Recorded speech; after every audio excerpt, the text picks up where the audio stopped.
loud if you're enjoying those nachos. Oh my gosh, that was awful. Okay, you have around 3 more minutes to just get together as a small group. If possible, try to move forward, like closer to the stage as a small group, you know what I'm saying? And if you're already in your circle, just turn your back, or I guess turn towards the stage. So don't give your back towards Father Zack, because he's gonna be your main speaker tonight, and I feel like it's not cool. What is he doing here? It's crazy. Oh, also, do not forget to get your journals. So, as your coordinator, your volunteer, hey, can I get my journal, please, por favor? If your room is closed, let me know and I can open it for you.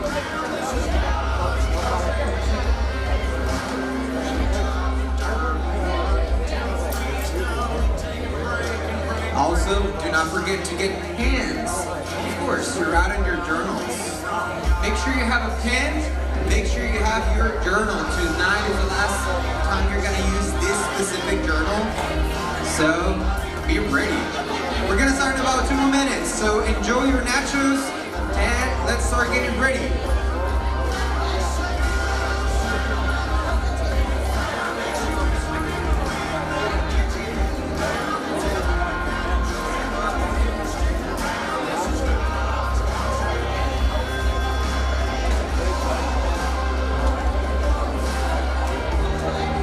If you need a new journal, please let me know. I have tons. I have new ones. I have beautiful ones. Let me know if you need a new one.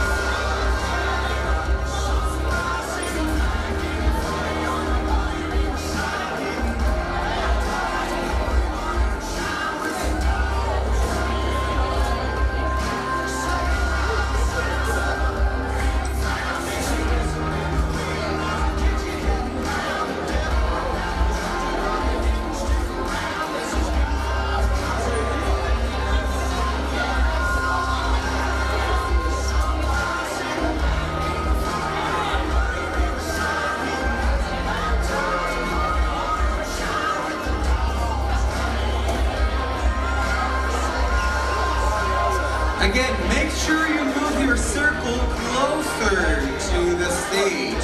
So everyone move together as a circle, as a small group, closer to the stage. That will be extremely helpful. So try to move your small group, your circle, closer to the stage. Closer. Closer. Closer, closer.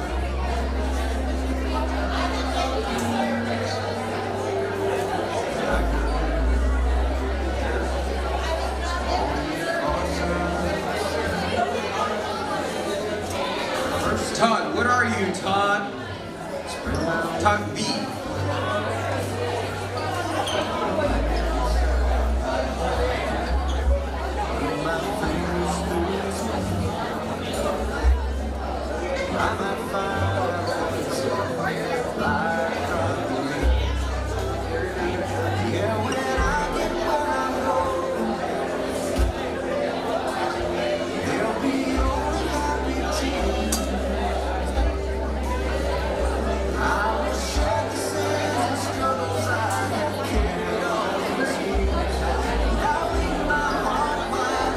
If you need a new journal, look at Stephanie. She has all of the journals. Stephanie will be more than happy to distribute journals to you. Give it up for Stephanie and the journals. Woo!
60 seconds. You got 60 seconds to finish, to get together a small group, to go get a new journal, to get a pen, and to be ready for this amazing talk.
She was sitting right there, teaching me all she knew about the words on the page, about the greatest day.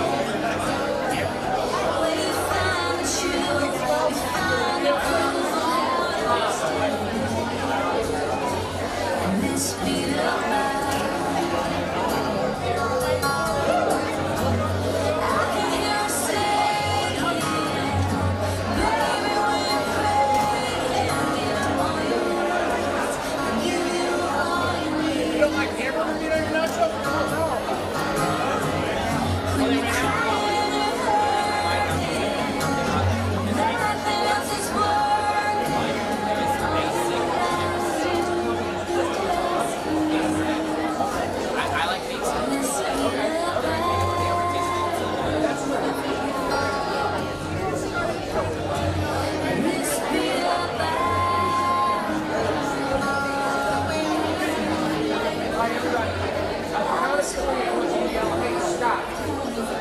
She was on her way home.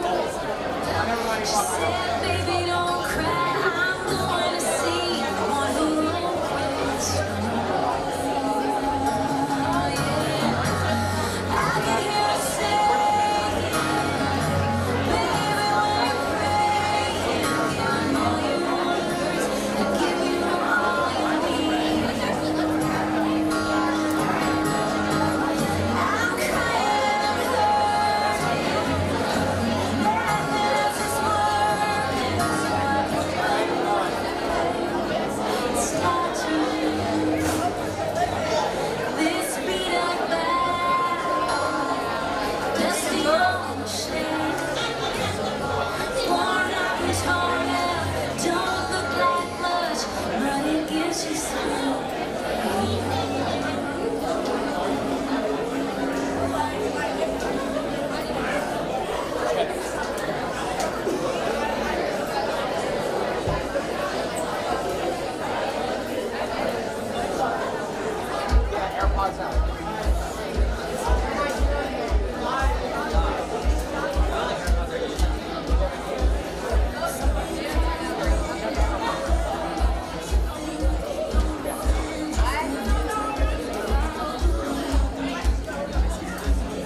April, thank God for Father Zack there. He takes care of that people. Well, I'm glad you had a good morning. Yeah. How many people were it? Okay. Yeah, thank you for the support. Yeah, you got it? Yeah. All right, everyone. Good night and welcome to Renovate.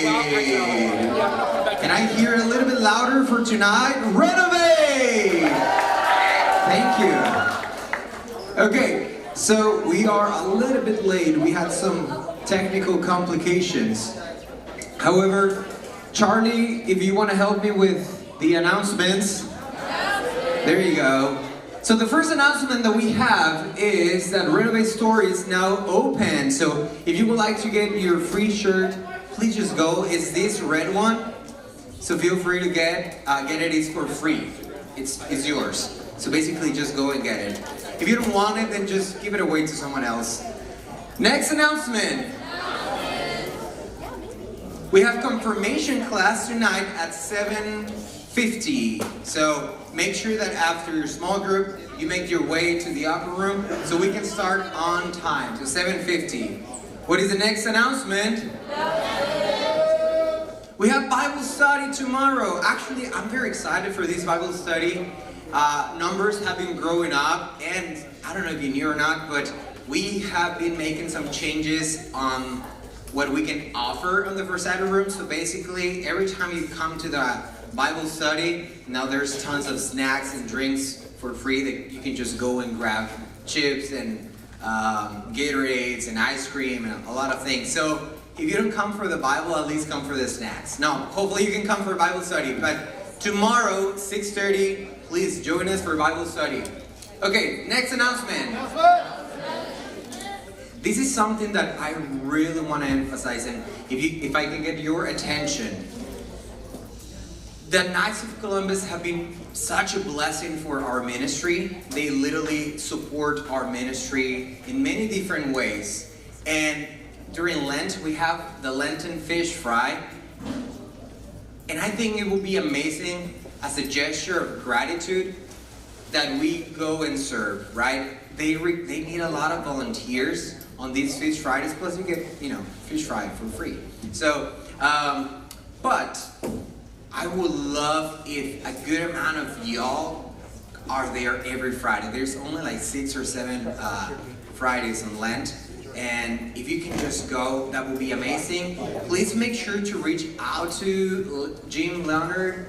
You can get the email. It's also on your parents' emails, or just show up. But I cannot really emphasize how much I need all of you to be there on Fridays, starting this coming Friday. Can y'all do that for me? Or just not for me, but just for Jesus? Can y'all do that? Yeah? We really need your help. So I really want to, okay, listen. I really want people to see Renovate and be like, oh my gosh, those students, they were so helpful, they were so nice. They were like, oh wow, things are happening at Renovate, and it's through your actions. So again, please go to the fish fry. Okay, final announcement. The sign up for Steubenville is coming soon. I have some bad news, but also some good news. So bear with me. Bad news is for those of you that are seniors. We used to have the senior scholarship, and it was this one person who was basically a millionaire that donated tons of money in the span of 10 years, right? So every year we were just getting money, like ATM, basically. That fund, that donation ended last year. So, right, this year the person, well, there was no more money that the person wanted to, or had to give to Renovate. So it was never something that from us, we were like collecting the money. It was just one person that very generously donated, I think it was like 100,000 in the span of 10 years. So it was amazing. It was such a great donation. But that ended last year. So this year we're like, oh my gosh, what do we do with this senior scholarship? Because we do not have money to provide for that. So between all the directors and priests and all the committees in the parish, they came up with another fund that will not go specifically towards senior scholarships, but we will get some collections that we'll make a new fund that is going towards retreats. So for example, Steubenville, I think normally it's about $430 the sign up. This year, and hopefully the following years, we are gonna reduce it all the way to the 100. So 110, 120. So those of you that are siblings and you're like, oh my gosh, we always wanted to go, but it's like $1,200 to go, the three of us or whatever. Now probably you're just gonna pay like $300. Does that make sense? So that money, or there were some changes. So bad news, I'm sorry, I apologize. It's nothing that I can make or do. I wish if I had the money, I would just give it to you right now. But I do not have the money for the scholarships. However, for the retreats like Steubenville, like Revitalize, like the mission trip, like some other things, we're getting different people that are donating money towards those specific things, retreats. So now the cost of retreats hopefully are gonna be way much cheaper. And now more of you can join us. Does that sound like fun or good news, at least? Yeah, okay, well thank you. I think that's very good because, we can really go to Steubenville and not bring only like 25 or 30 people. We can bring like 50, I don't know, as many people as we can. Okay, and the next announcement? There's no more announcements. Okay, I would like to introduce to you our speaker for the night. He's such an amazing person, such an amazing speaker. All of you know him. You see him at least every Sunday. He has been here giving some of the talks. He has done the hot ones with the wings and all those things. I want you to please give it up. Give loud for Father Zack. For Father Zack. Oh, he says that unless you're louder, he's not gonna come. For Father Zack! Okay, that's awesome. Welcome, Father Zack.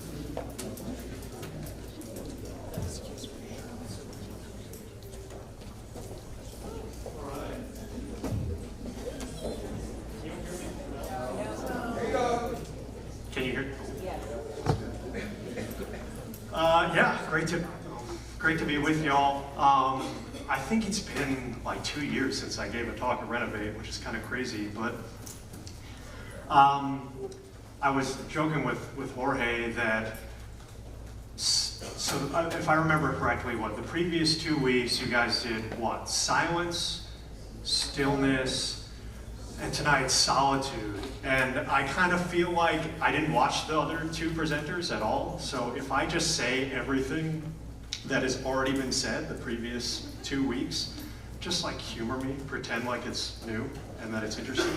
Because I feel like some of these topics kind of, how do I do this? Topics kind of overlap a little bit. This is what I see on my screen right now. Where'd Jorge go? Oh, this is what I see when I look at that. Give me 1 second. I'm guessing that's not what I'm supposed to say. They're really good.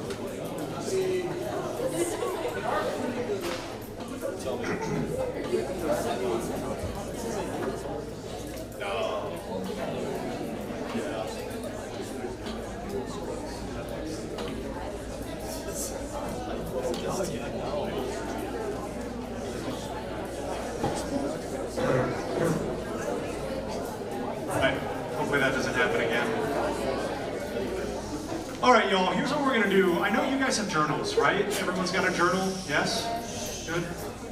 So what I wanna do is just start by asking a few questions. These are more questions, I would say, for contemplation, for meditation. You're certainly welcome to journal if you like. I know, speaking personally, I've never been one for journaling. I love writing, but I don't love journaling. So if you prefer to just kind of think, sit and meditate, that's fine too. I'm not gonna judge you if I don't see your pens moving rapidly, you know? So I'm just gonna ask a few questions to start, and it'll kind of serve as like maybe a little bit of a launch point for what I want to do. It's okay. I know what is going on. It's being put on save batteries. That's why.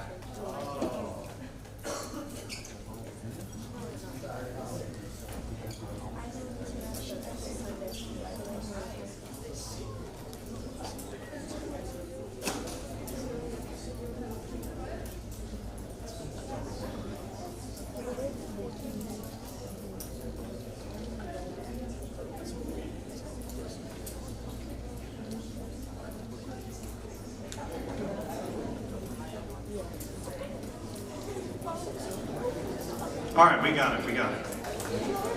Okay, so let's start with this first question. Think about a time, you do not have to share this, by the way, this is for you only. Think about a time when you felt lonely.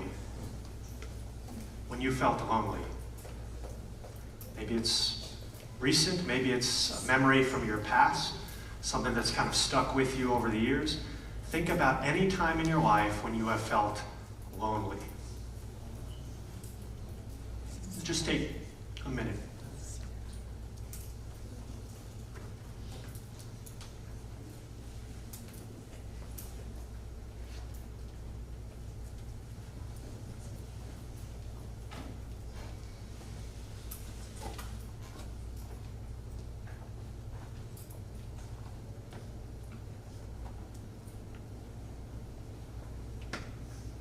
Is it easy to think of a time that you felt lonely?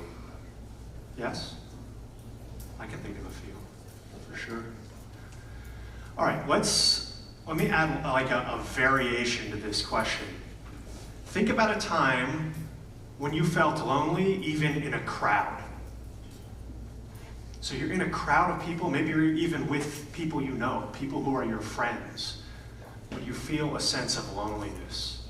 Maybe it's something that you've even experienced here at Renovate. Try to recall a time when you felt lonely, even in a crowd.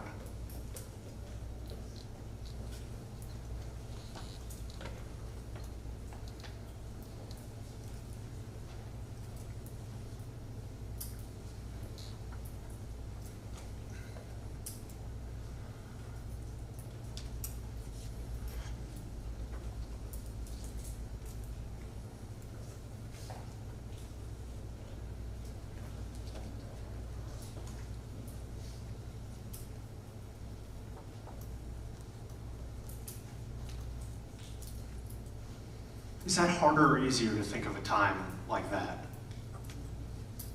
About the same?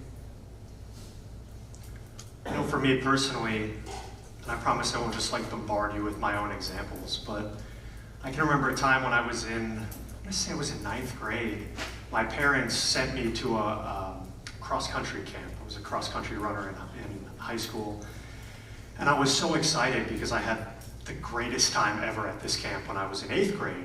So they sent me to this camp, and I'm in this bunkhouse with probably 20 other guys, all my age. I had nothing in common with any of them. They were all teammates and friends from, I think they were all from New Jersey or something. And I was a lone Pennsylvania guy. I didn't know any of these dudes. They all had their inside jokes. And there I was with 20 people around me.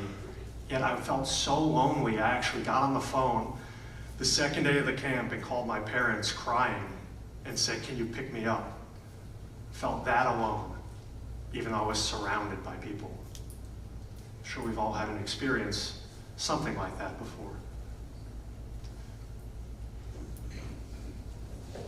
All right, two more questions to kind of start off. The next two questions you might think like, how is this any different than the first two? But we'll kind of parse that out a little bit. So the next question is, think of a time when you were alone, okay? I'm not going to differentiate right now the difference between lonely and alone. I kind of want to see what you think the difference is. Because I know, at least for me, when I hear the word alone and I hear the word lonely, they feel like very different words to me. So think of a time when you can remember being alone. Not necessarily lonely, but alone.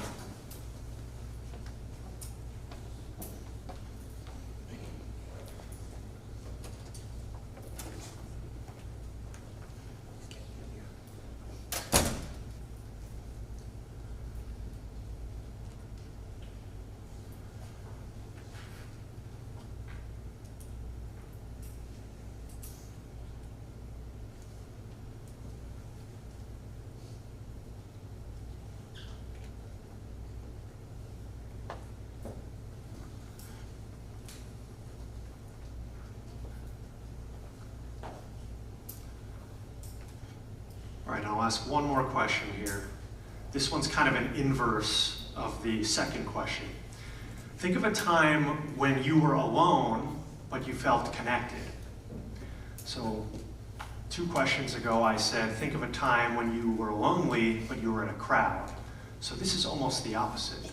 A time that maybe you were alone, but you felt a sense of belonging, a sense of community.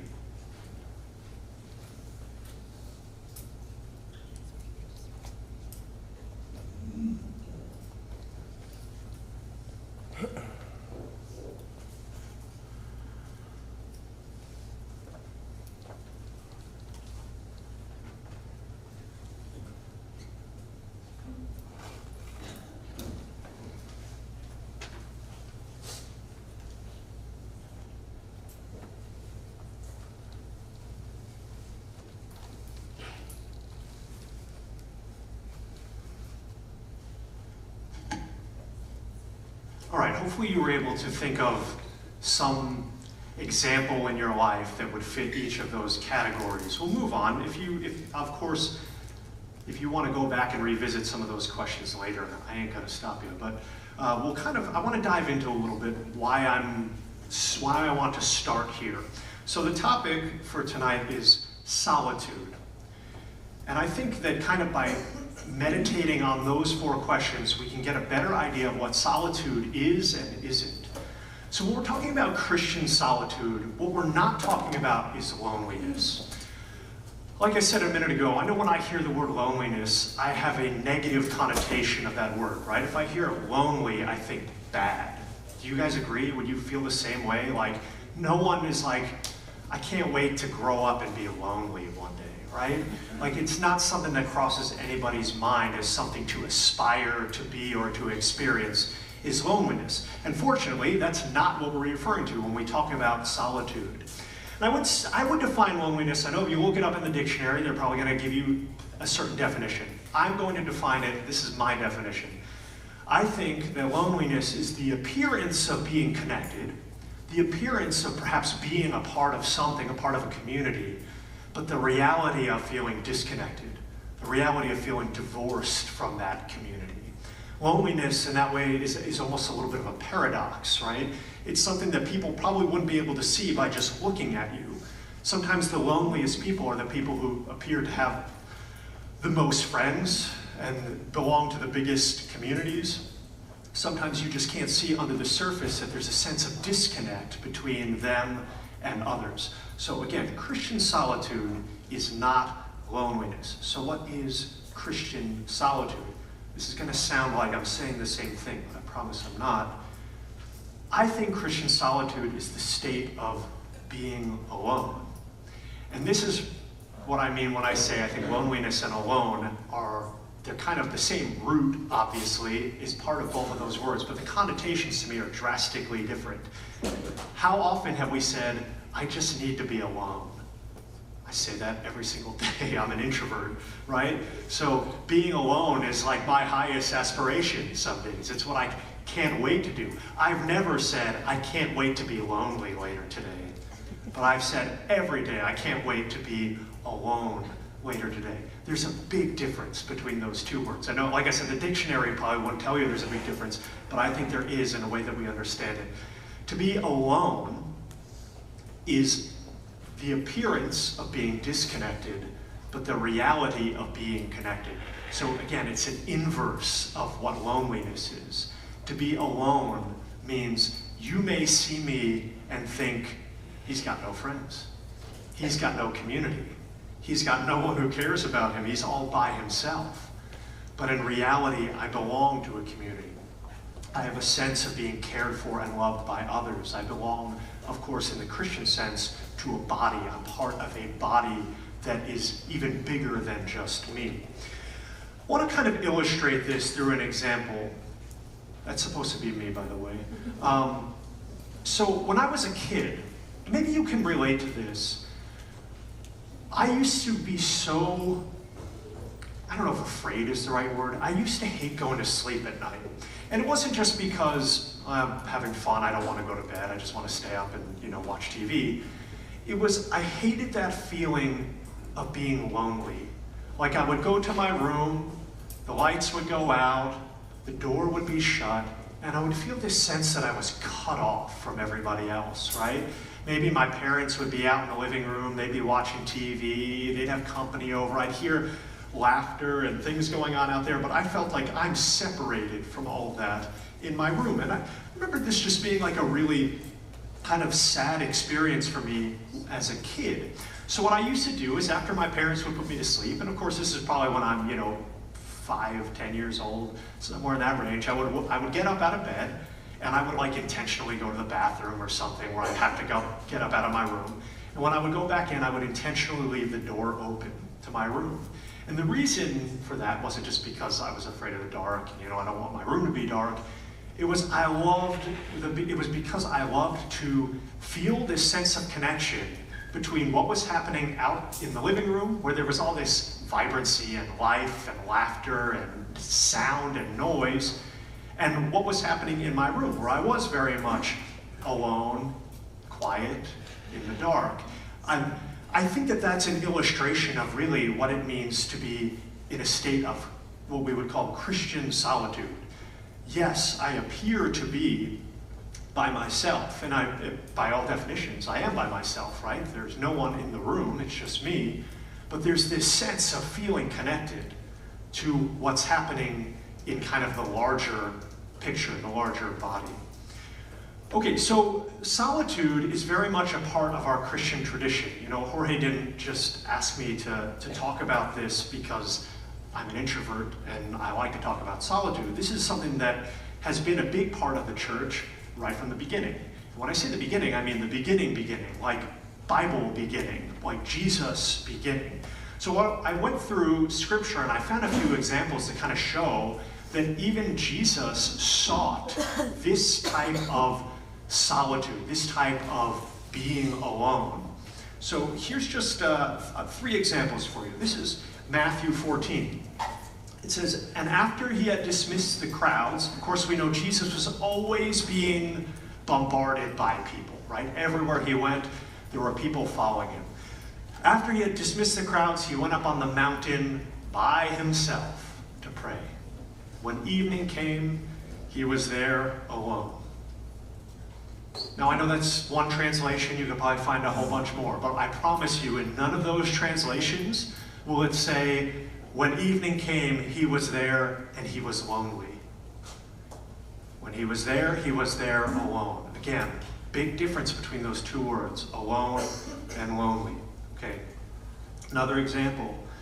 This is John 6. Perceiving then that they were about to come and take him by force to make him king. And this is the they in this passage is just the people, right? So perceiving that the people were about to come and take Jesus by force to make him king, he withdrew again to the mountain by himself. This is a theme with Jesus, right? He was constantly the object of everyone's attention. People wanted to ask him questions. People wanted him to heal their relatives. They were trying to test him and ask him all sorts of theological questions.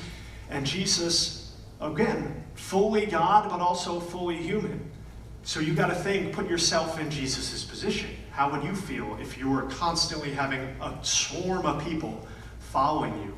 You'd probably put yourself, do exactly what he's doing, try to get out of there, go off so you can be by yourself.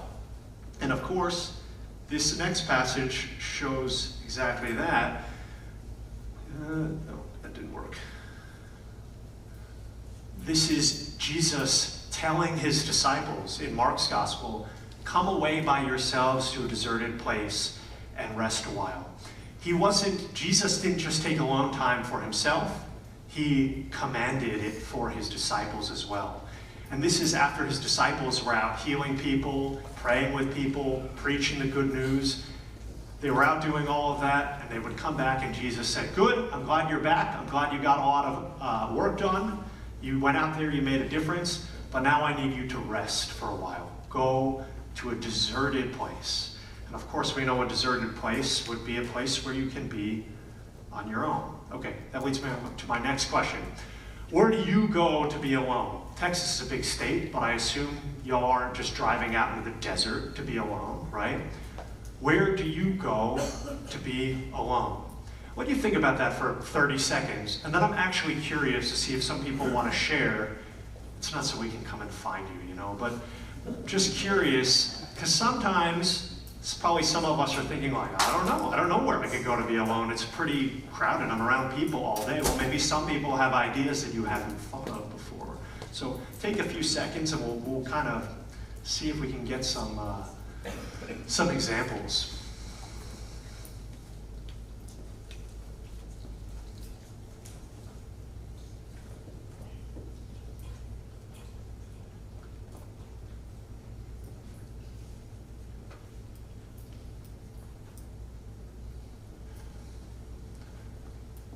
All right, what do we got? Anybody got anything?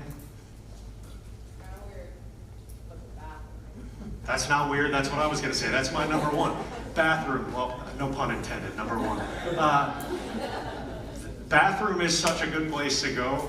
Like sometimes if I just feel overwhelmed, I just get like social anxiety and too much stuff going on. I'll just go and I'll just stand in the bathroom, like just like this, for like a minute, maybe 5 minutes. Like just long enough, I guess just short enough that it's not that awkward. And then I come out and I feel like, yeah, an hour might be a little bit suspicious, but you come out, you just feel like rejuvenated. My room. Your room, there you go. So I'm guessing you have a room on your own. Yeah, that's helpful. I know to some of you probably share rooms with siblings, right? Yes, no? No? Not a single one of you shares a room with a sibling? Okay. That's really nice. Okay, anybody else? We got a room, we got a bathroom, anything creative? Outdoors, so just anywhere outside? Usually Backyard, okay, nice. Is it a place where no one's gonna really bother you? Yeah. Great. How about one more? Jorge. Yes. Raise your hand if you drive.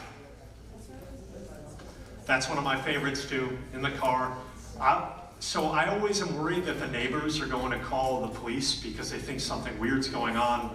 Because when I drive back home, literally every time I drive home, I just park my car outside of the garage and I just sit there for like, yeah, they probably think someone's like casing out the house so they could like burglarize it or something. But I park outside the garage and I just sit there and I kind of just, I don't even know. I don't know what I'm doing. I just need 15 minutes or whatever to just like digest, to be, again, by myself.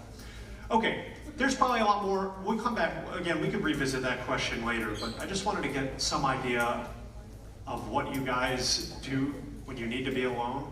And I figured maybe some of you could use the examples that other people give. So, I think Father Jonathan talked about this a little bit last week, did he? Was he talking about hermitage and Franciscan? Okay, I won't really like dig too much into this then, but there is this idea that like in the Franciscan order, the Benedictine order, specifically Benedictine, that is very much part of their spirituality, is this idea that even if your life gets very busy, you still take this time to go away somewhere to be alone. Now, the interesting thing about the way Franciscan hermitages were set up, I don't know if Father Jonathan said this, but you can actually go to a Franciscan hermitage location. Like, have any of you been to Assisi before in Italy? I see a few hands, cool. So like, there's a few spots around, like within walking distance or short driving distance from Assisi where there's actual Franciscan hermitages set up. And they look like that picture. I know those of you in the back can't see that well. It's like a cave. The great part wasn't over it at the time of saying it wasn't like a jail, you know. But it was like a cave. But really, beyond what you don't see in that picture is it's like a network of caves. So even though you were by yourself, like in a cave praying, there was another friar also by himself, like 50 yards from you, and another friar 50 yards from him. So it's this really neat image of like, yes, we are all alone, we are all by ourselves, but there is this connectedness, right? We're all doing this thing together, we're all belonging to the same thing. I know that like, actually one of the most powerful experiences, like prayer experiences I've ever had as a friar was when I was in Italy. we went to a place, it's called La Verna, which is the location where St. Francis of Assisi received the stigmata, so the wounds of Christ in his hands and in his feet and his side. And I went into one of those caves, and it was one that St. Francis really loved. And as I'm in there praying, this insane thunderstorm hit. And I got trapped in the cave for like 2 hours, just sitting in the cave while the winds were whipping and there's hail and there's pouring rain. And I just remember feeling this sense of peace like I've never felt. Like, this is so cool. Like, I'm alone, but I'm not lonely. Not only do I feel very much the reality of the other people around me praying, which I knew they were, but I also feel, in a sense, the spirit of St. Francis and the other friars who have been in this exact spot praying. They belong to the same body as me. They're part of the same church, the same thing as me. So I felt this sense of connectedness even across 800 years of time, right? So it's this really neat experience of feeling super connected, even though I myself was alone. Okay, let's kind of get into because I kind of skipped over this, but it's important.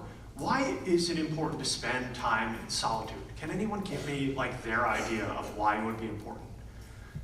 Because up till now I've really just said because I'm an introvert, I like to spend time in solitude, but that's not a fair answer for those of you who aren't introverts, who might be extroverts, and maybe you don't feel like you like alone time as much.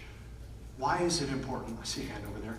Get away from the noise of the real world. Get away from the noise of the world. Okay, awesome. Anybody else?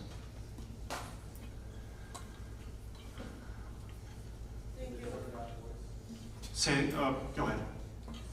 Discern God's voice. Discern God's voice. Excellent. Think and reflect. Think and reflect. Okay, cool. All right, those are all good answers. And actually, all of those are at least touching on the things I want to cover. But I want to try something with you guys. Okay, so the first reason that we make solitude something to really focus upon as Christians is because solitude allows us to hear God's voice without other distracting voices that can get in the way. I want to try a little activity. This is why I wanted you guys to sit in a circle. Now this circle is like enormous, so this isn't going to quite work. Maybe you can figure something out here. All right, I want to try a quick activity. You guys, I'm sure, have done something like this before, but I'm trying to prove a point here. Okay, you're each in like a circle or an amoeba or something. If you're not in a circle, kind of find a way to be in a circle. Can we do that? Yes? This circle is so huge. Maybe try to find a way to make this circle 2 circles. Just for a minute. You can go back to your big circle in a second. Take 20 seconds.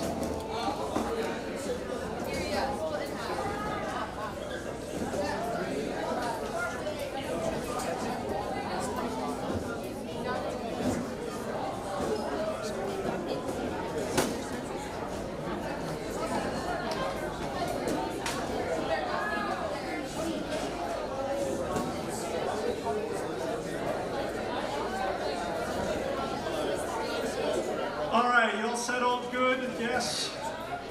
Good enough? All right, on we go. All right, here's what we're going to do.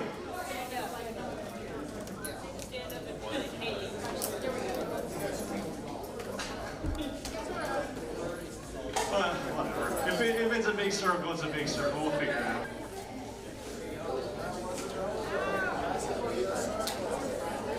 Okay, that works. Perfect. All right, here's what we're going to do. In each group, one person, you can either volunteer yourself or be voluntold by someone else. One person gets to be the voice of God. So, someone choose to be the voice of God.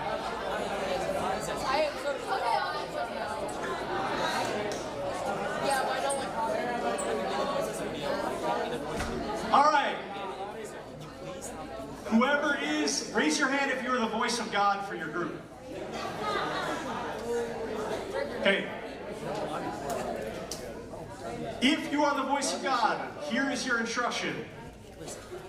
I want you to take like 10 seconds, think of a sentence off the top of your head. Make something up. It can be nonsensical, but not like so nonsensical that it's completely ridiculous. That doesn't make sense. But also, obviously, keep it like school appropriate. But think of a sentence that's not like super, super long, but a sentence, okay? And when I say go, if you are the voice of God, what you will do is whisper that sentence to the person, let's say, we'll go clockwise. Okay? Then, of course, you guys have done this before, right? Obviously, we've all played this game. We go the whole way around the circle. When we get back to the beginning, if you are the person next to the voice of God, but you're the last one to go, keep in mind the thing that you heard. If you're the voice of God, keep in mind the thing you said. I want to see how close we get at the end. All right? Ready? Go. You guys only have 4. This should be a piece of cake.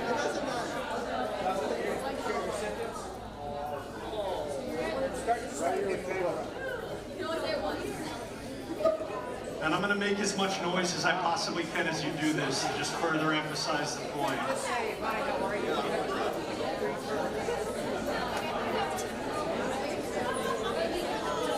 All right.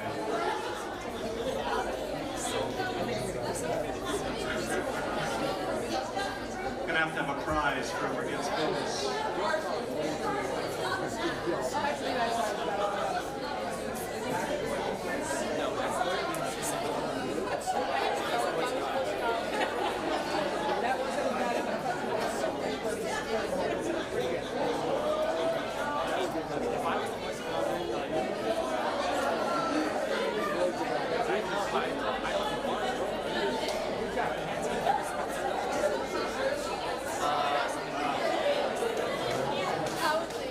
Who's the voice of God over here?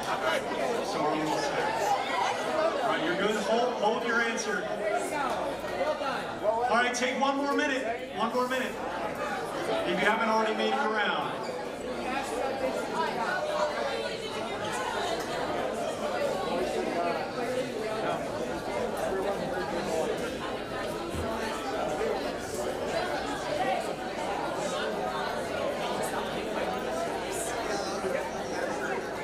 Not yet.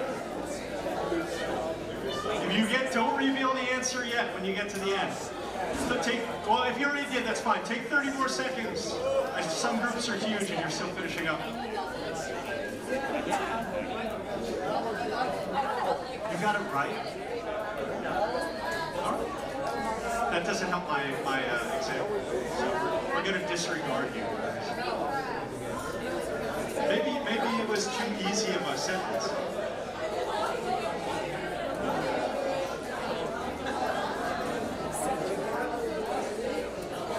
All right. Wherever you're at, stop. I'm curious to see how we did. Okay, when I point to your group, I want to hear what the voice of God said and then what the last person heard, okay? So, yell it out so everyone can make fun of you. This group, what keeps you from me? What do we finish with? Hockey feet for me. All right. That's close. All right, this small group, you guys better have gotten it. The time to strike is when the opportunity presents itself. The time to strike is when the opportunity presents itself. What do we hear? Oh, you basically got it. That's good. Okay. Oh, this must, I can only imagine. Oh, yeah, what do you get? I sold my California rabbit to the what? To the meat truck. Okay. What we finish? Oh, the meat shack. Okay. All right, that was close. What? How about? What do you got? What do you start with? Let my people go. What do you finish with? All right, good. We got it. Okay. Did anyone get one that was like super far off? All right, what do we have? Cats and dogs are awesome. Dad is not awesome. Okay. All right. How about anybody else? Anybody get a good one? You guys didn't come up with hard enough things to start with. I think that's the problem. Oh, we don't have time. We don't have time to do it again. All right. All right. Moving on. Okay, why'd I have you do that activity? Obviously, I'm trying to prove a point, and some of you guys did not help me prove my point because you thought of things that were too easy. Okay, that's why I said come up with something kind of long and ridiculous. But anyway, whatever. Yes, the meat shack one was weird. Okay, so this is my idea. This is not. I'm not getting this from like some kind of saint or something. I've always thought that there are 4 steps to discerning. When I say discernment, you know what that word means, right? That's something you guys talk about here. I don't want to beat a dead horse. Okay, when you discern something, it's a process of really asking God to help you understand something, right? You can discern a direction in life. You can discern scripture. You can discern a lot of things, right? I think there are 4 parts of discerning. The first is to spend time alone in prayer. The second is to listen. And I don't necessarily mean listen to God. I mean listen to each other. Listen to what the people who know you best say about the thing you're trying to figure out. So for example, when I was discerning the priesthood, I prayed a lot, but I also talked to a lot of people. I wanted people to be able to tell me what they thought about this thing that I was discerning. The third step is to act, right? You can never figure out if you're on the right step unless you take it, or on the right track unless you take a step in a direction and then figure out if it makes sense. And then the fourth step is to repeat. You go back to the beginning again. So you pray, you talk, you act, you go back to the beginning. You pray, you talk to people and listen, you act, and you do it again. And you keep doing that. So here's the problem. When we don't spend time in solitude by ourselves to pray, we skip right to the second step. We just go to this place where we're surrounded by people, and the people that are surrounding us kind of make our choices for us. I'll tell you a time when this happens to me a lot. I am the worst person on earth to watch a movie on Netflix with, because I cannot make up my mind. I look at everything, I'm like, oh, that looks pretty good. Let me see what it got on Rotten Tomatoes. Let me see what IMDb scored that. And I'll be on all these apps, and I'll be reading all of these critics' reviews that by the time I'm done, I've convinced myself, this movie sucks. I'm not watching it. Because I got an 85%, and some guy said it wasn't that good. And meanwhile, I haven't just watched the movie myself and made up my own mind about what it is. I didn't take the time to actually sit on my own, experience something on my own, and interpret it on my own. I went right to the communal aspect. What did everyone else say about this thing? And I think we do that a lot of times in a relationship with God. We skip that first step, that solitude step, that step where it's just us and the Lord having a conversation, a real divine conversation. And we say, that's too hard. I'm not going to do that. So let me just talk to everyone else and get their input. That's much easier, right? And then you see how it's an incomplete process. The whole idea of this discernment cycle is that it is a cycle. It keeps going around and around and around. But when you take out that first step, it's like a square wheel, right? It can't keep spinning. It just stutters and it gets stuck. So it's important to have that time in solitude. Okay. Second reason why it's important to have time in solitude is because solitude helps us to experience the truest form of communion, the truest form of community, we'll say, which is mystical. Mystical communion. Has anybody ever heard that word before? Raise your hand if you've heard that word, or that term, mystical communion. A few people, I saw like one hand that went up for a second and then went down because you were afraid I was going to call on you. That's all right. Mystical communion. All right, what is mystical communion? Mystical communion is a type of community a type of communion that transcends time, geography.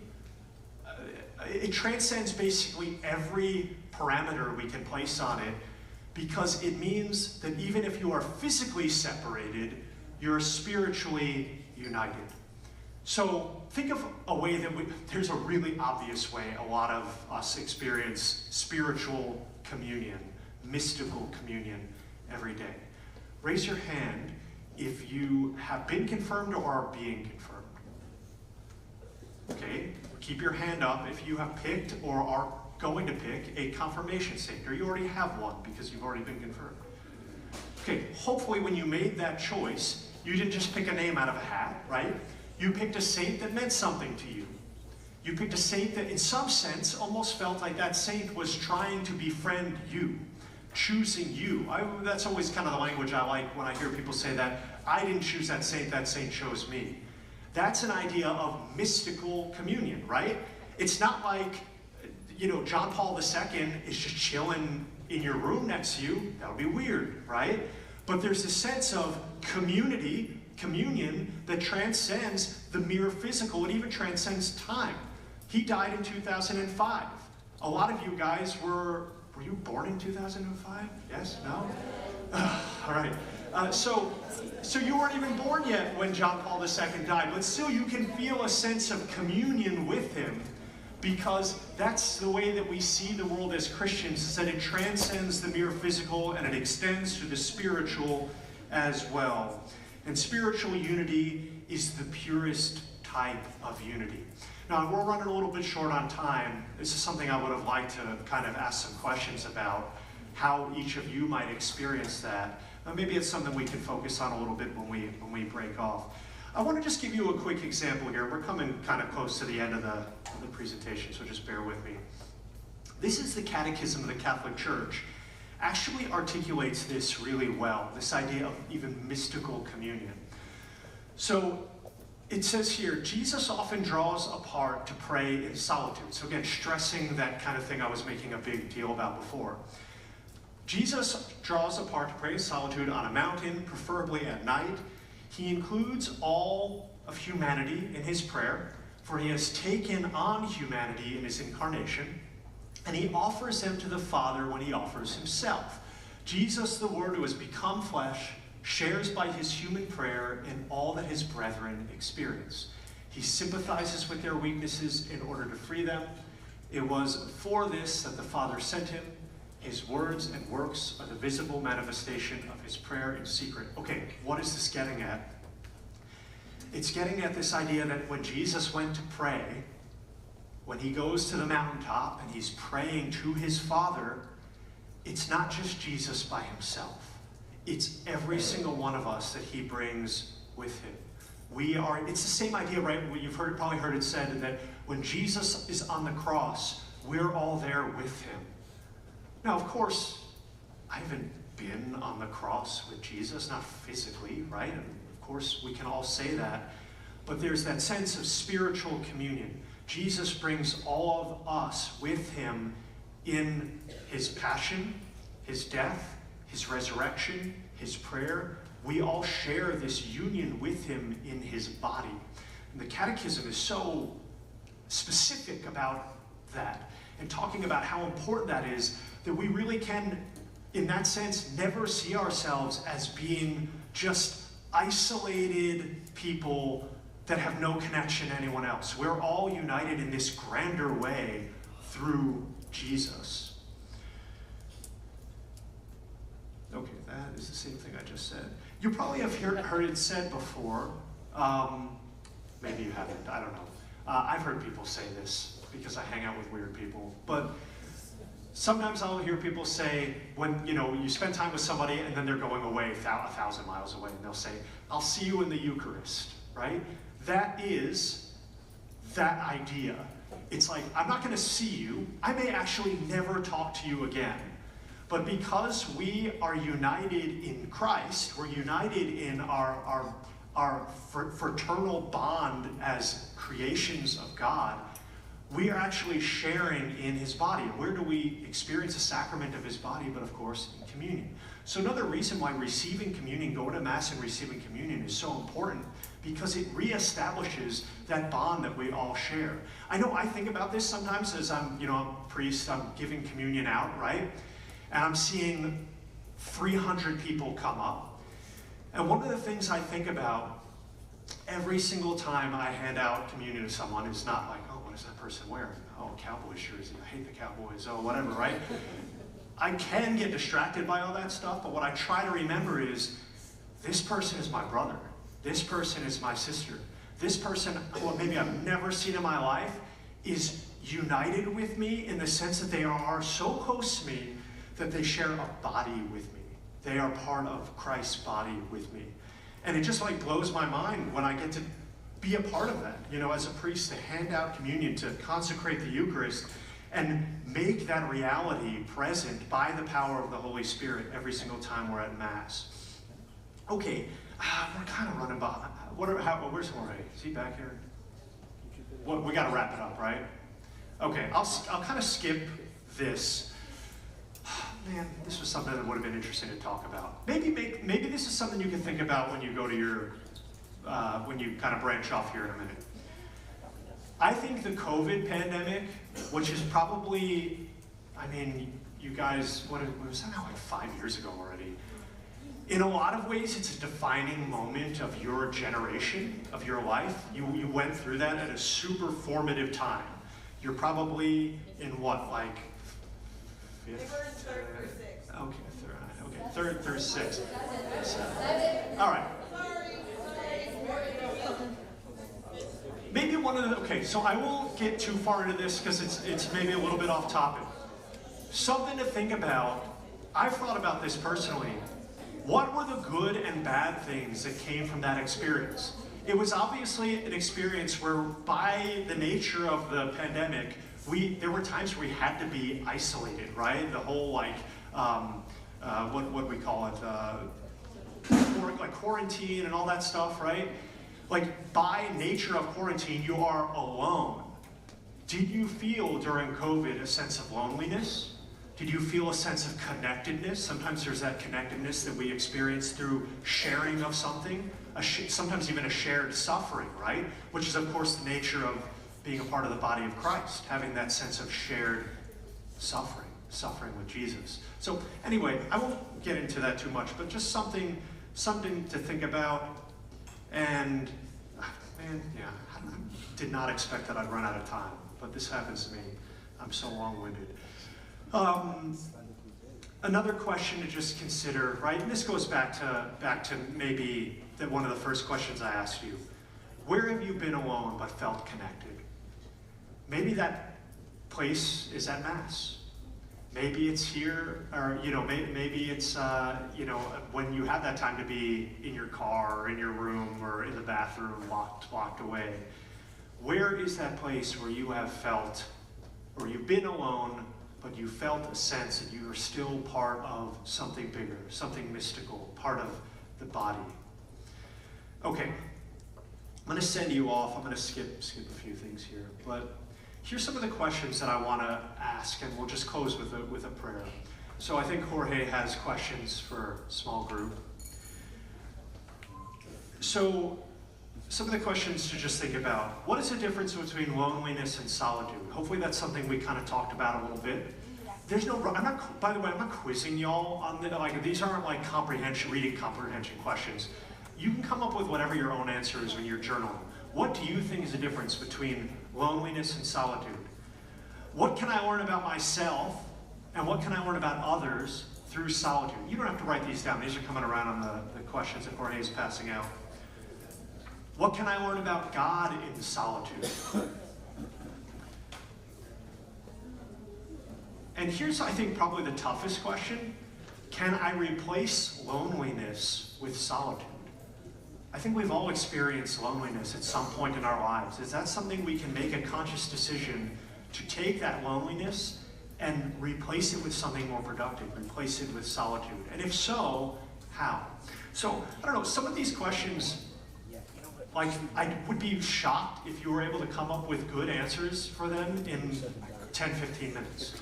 They're questions you can probably, hopefully spend a lot of time thinking about, because this is stuff that relates to all of us, right? We all have that experience of some days feeling lonely, some days wanting to be alone. What is the difference between those two? How can we turn loneliness and alone time into something that's actually good for us? Okay, let's close with a prayer, and then what we're going to do actually tonight, Jorge gave me special permission to send you guys out. What you're going to do is you're going to go with your group leaders somewhere on this campus. It can even be outside. And once you get to a place, you can all kind of, like little tentacles, branch out somewhere within like vision of your leaders, and you can have that alone time to spend a few minutes as you meditate on some of these questions. So it is going to look a little different than our normal small group. It's this idea that you're all united, right? In the sense that you're all doing the same thing, but you're going to be by yourself when you're doing it, okay? So go with your group leaders, but we're going to just close in a prayer real quick.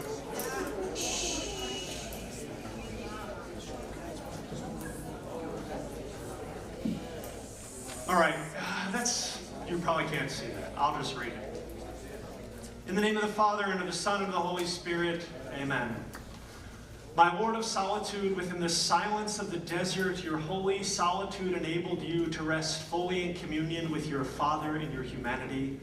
It was there that you continued to offer your humanity to the Father and to live as one. Please draw me closer to you and to my brothers and sisters within the solitude of my life.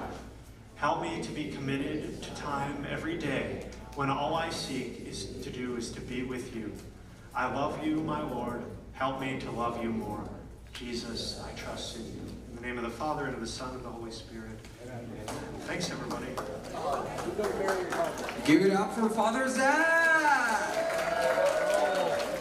Okay, as you heard, y'all may go around as a group together to a special place around the premises, and then you can space from each other and write on your journal.